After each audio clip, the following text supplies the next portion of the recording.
জন্ম নিব আর তোরাকে যে দীক্ষা দেবো, দীক্ষার মাঝে আর তোরাকে চৈতন্য করে দেবো যে সৎগুরু দীক্ষা আর সব চলতে থাকো আর পয়সা সাথে চলতে থাকো।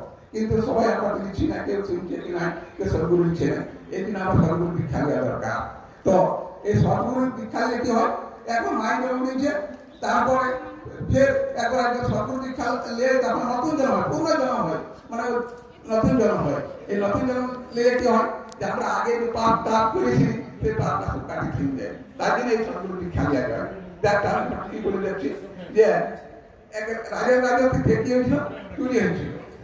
চুরি হয়ে কি হয়েছে, চুরি হয়েছে তখন একটা চোর সন্দেহ করে বলছে না ইয়ে আমার চুরি করেছি। চুরি করেছে তো বলছো তুই আমার চুরি করেছিস, না আমি চুরি করি নাই। বলছি না তুই চুরি করিস, চল রাজার কাছে। রাজার কাছে নিয়ে গেল। ওই রাজা কি করে, ওকে মানে ওর মন্ত্রী আছে, ওটা মন্ত্রপুত্রকে রডকে গরম করে আর মন্ত্রপুত্র করতে যদি